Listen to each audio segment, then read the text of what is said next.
उपक्रम निश्चिती. त्या उपक्रम निश्चितीमध्ये विज्ञान विषयाचा विचार करता त्याच्यामध्ये प्रथमता विज्ञान म्हणजे विज्ञानाचा हृदय म्हणून जर भाग बघितला तर प्रायोगिक दिग्दर्शन आणि या प्रायोगिकामध्ये प्रात्यक्षिक रूपात प्रयोगाची फक्त विद्यार्थ्यांना कृती दिली जाईल आणि विद्यार्थ्यांना कृती देऊन विद्यार्थ्याला स्वतः प्रयोग करण्यास प्रवृत्त करू आणि स्वतः प्रवृत्त करत असताना यावेळेला निरीक्षण ठेवून त्याच्या चुकांची नोंद घेऊन चुकीच्या ठिकाणी फक्त मार्गदर्शकाची भूमिका आम्ही बजावू. दुसरी गट चर्चा. त्याच्यामध्ये आम्ही विद्यार्थ्यांचे गट करू. विद्यार्थ्यांचे गट करत असताना प्रत्येक गटात एक हुशार विद्यार्थी येईल याची दक्षता घेऊन एखादी समस्या त्यांच्या समोर घेऊन सर्व विद्यार्थ्यांमध्ये संवाद एकत्रित येऊन संवाद घेऊन त्या समस्येचं निराकरण करण्यास आम्ही मदत करू. त्यावेळी फक्त आम्ही मार्गदर्शकाची भूमिका होतो. क्षेत्रभेट. त्या ठिकाणी वैज्ञानिक माहितीचा व्यवहारात उपयोग करण्यासाठी क्षेत्रभेटीचं आयोजन करू.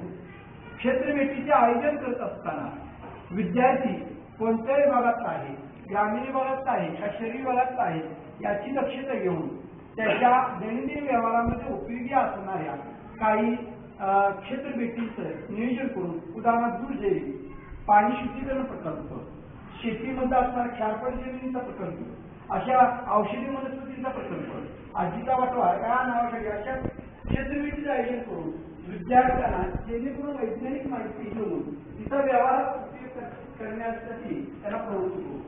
प्रकल्प. एखादी वैज्ञानिक समस्या घेऊन त्यांना प्रत्यक्ष त्या समस्येवरती भेटीचे नियोजन करू.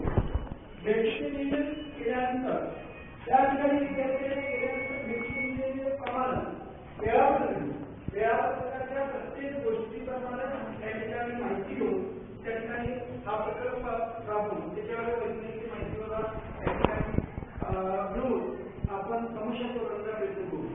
या ठिकाणी आपण मार्गदर्शकाची भूमिका बजावणार आहे. आता उदाहरण एक आम्ही बिल्डवली हायस्कूलमध्ये त्या ठिकाणी मासिक परीक्षा त्या ठिकाणी प्रकल्प त्या ठिकाणी राबवला.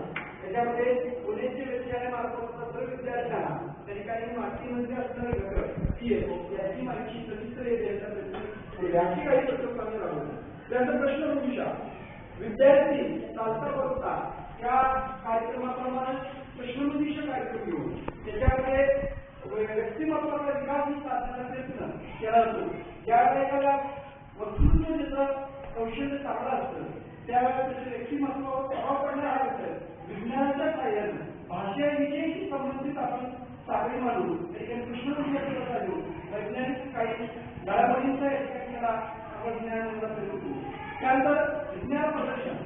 विद्यार्थ्यांच्या कृतीला वाव मिळावा, त्याच्या कल्पनाशक्तीला वाव मिळावा, त्याच्या कल्पनाशक्तीला वाव मिळत असताना आवश्यक असणारे घटक त्याला करून आपण एखादी वैज्ञानिक मॉडेल तयार करून त्याचे विज्ञान प्रदर्शन करून त्यामध्ये क्रमांक यशस्वी विद्यार्थ्यांना या ठिकाणी बक्षिसे देऊन विद्यार्थ्यांना चालना शिक्षणाला त्यामुळे मग तक्ते तयार करण्याचे असतील, मॉडेल तयार करायचे असतील.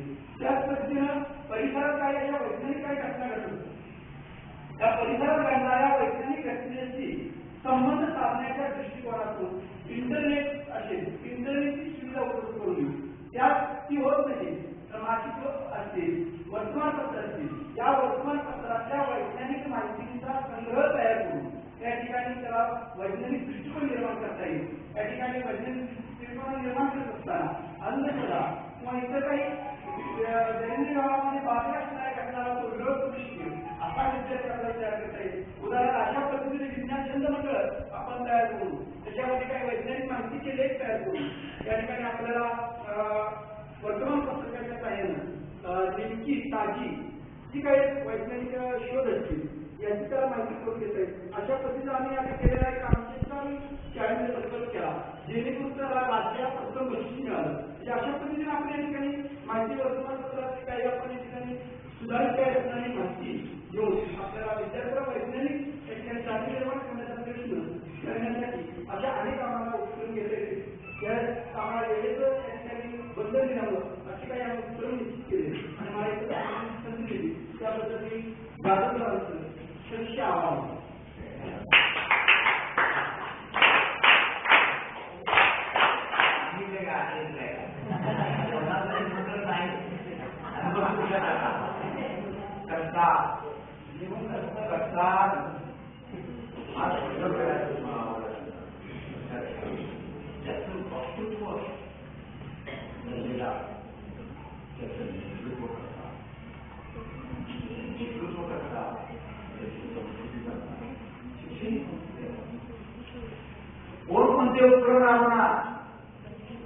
वाचून दाखवलं जात नाही.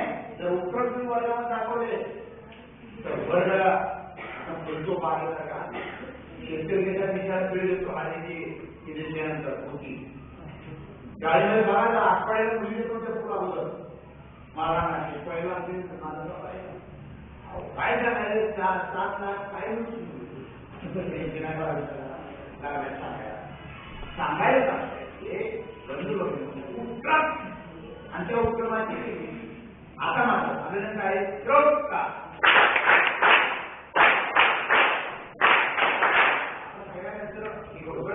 आता ह्याच्यावर चर्चा तुम्हाला काय वाटतं त्यांचा काय मुद्दा राहिलाय का ते पुढे आल्या आमचा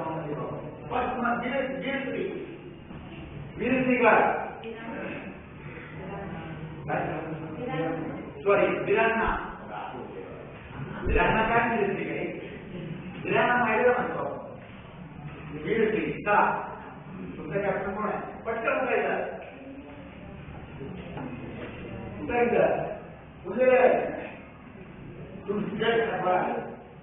त्यामुळे करायचा तो ढळगट म्हणून चला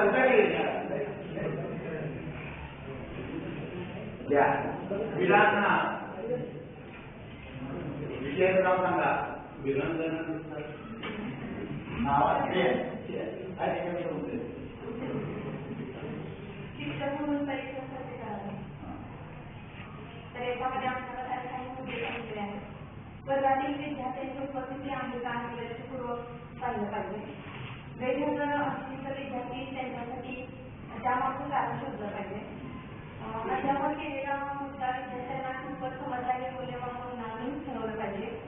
आणि काही शारीरिक अपंग विद्यार्थी तर त्यांच्यासाठी योग्य प्रोत्साहन देऊन त्यांना अध्यापन करणे गरजेचे आणि एखादा अवघड विषय जर असेल तर त्याच्यासाठी योग्य पद्धतीने मार्गदर्शन केलं पाहिजे आणि विद्यार्थ्यांच्या कलागुणांना वाव दिला पाहिजे आणि वर्गामध्ये कमी गती असणाऱ्या विद्यार्थ्यांसाठी काही जादा तास वगैरे आहे तो उपक्रम अप्रगत विद्यार्थ्यांसाठी आणि त्यांचा सर्वांगीण विकास व्हावा यासाठी सुद्धा काही प्रकल्प पद्धती किंवा काही उपक्रम राबवले पाहिजे.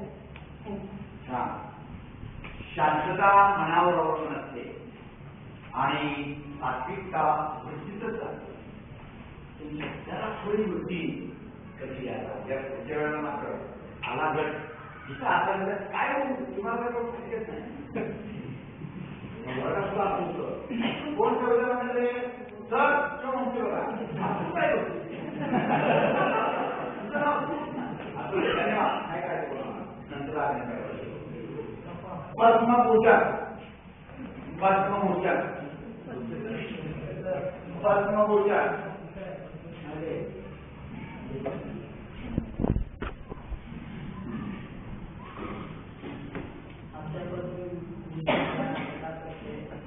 विद्यार्थ्यांचा सर्वांगीण विकास आणि त्याची क्षेत्रे कोणती याविषयी आम्ही काही लोकांनी चर्चा केली त्याची थोडीशी माहिती आम्ही जमा केली आहे. माझ्या मते तरी की विद्यार्थ्याचं जे काही सर्वांगीण विकास आहे तो कलागुणामध्ये भरलेला आहे. तो स्वतः सुद्धा सर्वांगीण विकास करू शकतो. पण आपण जे काही घरातून जेव्हा घरातून बाहेर पडतो तेव्हा त्याचं मूळचं जे बीज असते करणं सुरुवात त्यामुळे घरातून त्याला पहिल्यांदा काय होतं विकास करण्यासाठी एक पहिलं क्षेत्र उपलब्ध होतं. मग घरामध्ये कसं काय क्षेत्र निर्माण होतं तर घरातली पहिली व्यक्ती असते. व्यक्ती कशी असते तिची सुसंस्कार कसे असतात आचार कसे असतात विचार कसे असतात त्या घरामध्ये असणारे प्राणी कोणते आहेत त्याचबरोबर त्या घरामध्ये असणारे बोधन करणारी व्यक्ती असते आणि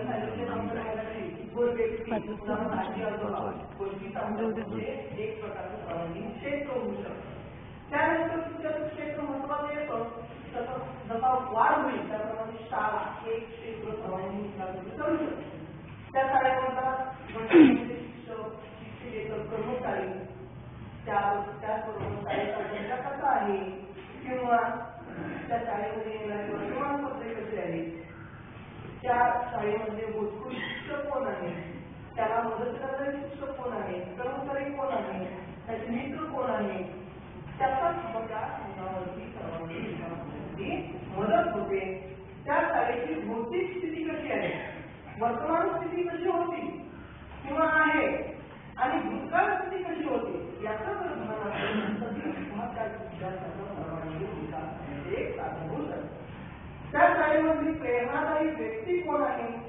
किंवा त्या शाळेमध्ये सांस्कृतिक कार्यक्रम असतील, ही सुद्धा एक प्रकारचे क्षेत्र ठरू शकते.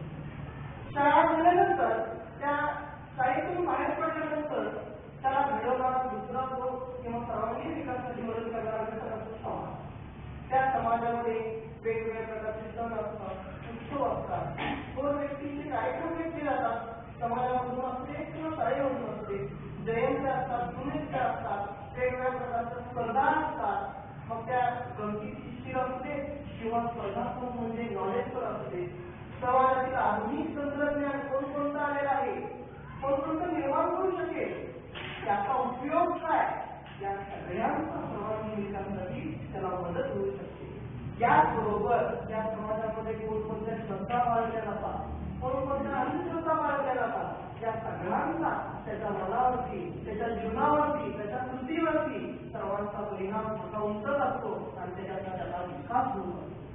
समाजानंतर त्याला महत्वाचा घटक, ज्याला ओळखीचा वाटणारा आपण अनोळखा असतो, त्याच्यातून तो काहीतरी शोधण्याचा प्रयत्न करतो. आणि ते क्षेत्र म्हणजे विश्व, ज्याला आपण जग म्हणतो, त्याच्यातूनच तो काहीतरी घेत असतो. मग त्याच्यातल्या काही मूर्त संकल्पना असतात, काही अमूर्त संकल्पना असतात. उदाहरणार्थ काही घटक जर सांगितले, काही मला तर राकेश रोशनचा एक चित्र पडून आम्ही वही दिलेलं आहे, त्याच्यातले अमूर्त घटक आहे की जो ग्रहावरचा पाणी आणि कसा असू शकेल, हे तो शोधण्याचा प्रयत्न करतो. म्हणजे एक प्रकारचा विकास झालाय त्याचा. त्याचबरोबर सजीव आणि निर्जीव घटक कसे आहे हे सुद्धा त्याला एक प्रकारचा सर्वांगीण विकास करण्याची मदत करतात. आणि सर्वात महत्वाचा घटक म्हणजे क्षेत्र असू शकतं आणि ते म्हणजे पर्यावरण. पर्यावरणामधला एक घटक त्याला त्याचा विकास मिळवण्यासाठी, त्याचं क्षेत्र निर्माण करण्याची मदत करतो. आणि इतके मुद्दे आम्ही आमच्या घरापासून थँक्यू व्हेरी छान. लक्षात ठेवा, तीच क्षेत्र आपण म्हणतो आपल्या जीवनामध्ये शांतता, प्रगती, उन्नती, गती, विकास, भराट, मुलाबाळांचा कधी 80 वर्षाची